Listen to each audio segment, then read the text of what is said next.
Hello, my name is Inos and welcome back to my channel. This is Work and Wonder. If this is your first time, please make sure you subscribe and turn on the notification bell. Anytime I post a video, you'll be notified and you come straight here and take a look at whatever video I have posted. I talk about traveling, I talk about nursing, I talk about mental health, I talk about a whole lot of things. So today's video is going to be very short. I'll be talking about the PHQ9.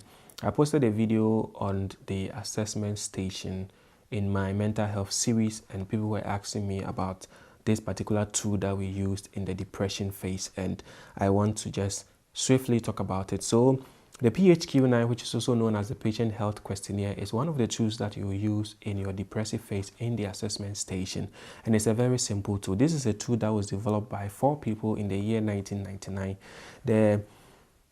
Initially when it was developed, it was meant for self-administration. So you basically give it to the patient and the patient answers it. But over the years, it has grown to the point that it's even used in interviews. Just like in your assessment station, what you'll be doing, you have a patient and then you'll be reading out the question. The patient will give you the answers and all you need to do is either to tick or to circle whatever grade that the patient is telling you. So basically this has 9 structured questions. And these questions will be assessing over the past 2 weeks how often the patient has been bothered by any of these questions. And it is graded on a scale of 0 to 3, where 0 means not at all, 1 means several days, 2 means more than half of the days, and 3 means nearly every day. So you pose the question to the patient and the patient will tell you 2, 3, 1. As simple as that. So 9 questions and then the patient chooses the grade over the past 2 weeks, how often this has bothered the patient. Then when you are done with it, all you need to do is to calculate it and then you would have a total score. When you have a total score, all you need to do is when you turn the back of the sheet, there is an interpretation for this score. So if the patient score from 5 to 9, it is minimal symptoms. From 10 to 14, minor depression or major depression that is mild.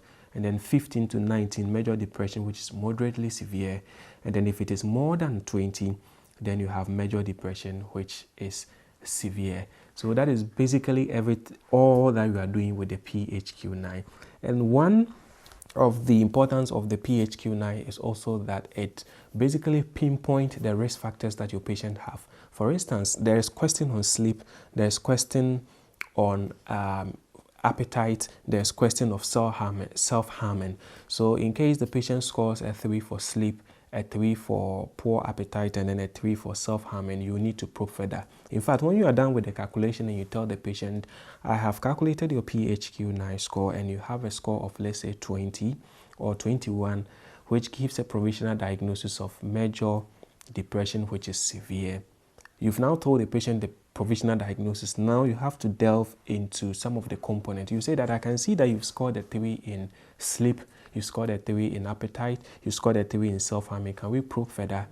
With regards to the sleep, is it that you are not able to sleep, you find it difficult staying asleep, or you oversleep? The patient is going to tell you.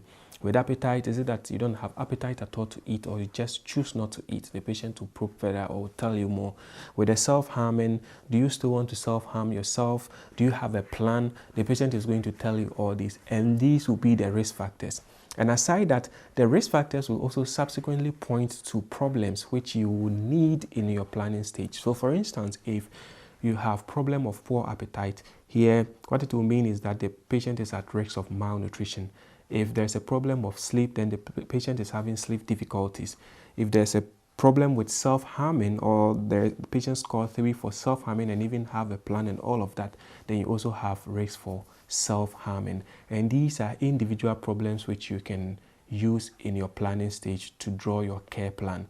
So for instance, Mr. ABCD is experiencing difficulty in sleeping, which is related to what the condition, and then evidenced by your PHQ9 score of so and so out of this, and also by what verbalization. Basically that will be the nursing problem. You re-evaluate, and then when you get to your intervention, you give nursing intervention that will address this problem in one of the care plans. Then when you go to the other second care plan, you can also say that maybe let's assume Mr. ABCD is at risk of self-harming, which is related to ABCD, and then evidenced by this. And then you also have your re-evaluation, your outcome, and then you go to your nursing intervention, and then you also have You also state your nursing intervention for that. So you realize that if you use your PHQ9 very, very well, effectively, you'll be able to find your risk factors, you'll be able to find your problems, and that will be very effective in the next station, which is the planning, the silent station, where you draw your true care plans. So the PHQ9 is actually very, very, very good, and it's a very good tool, very effective tool. When used very well in the assessment stage, is going to help you very, very well. So basically that is everything about the patient health questionnaires. It's a tool you use in the assessment stage that will help you to find problems, risk factors, help you to have an initial diagnosis of the depression and even how severe the depression is. As simple as that, right? Yes. So basically that has been the video for today. My name is Enos and this is Work and Wonder. Please, if this is your first time or this is the first time you are seeing my video, make sure you subscribe to my channel and turn on the notification bell.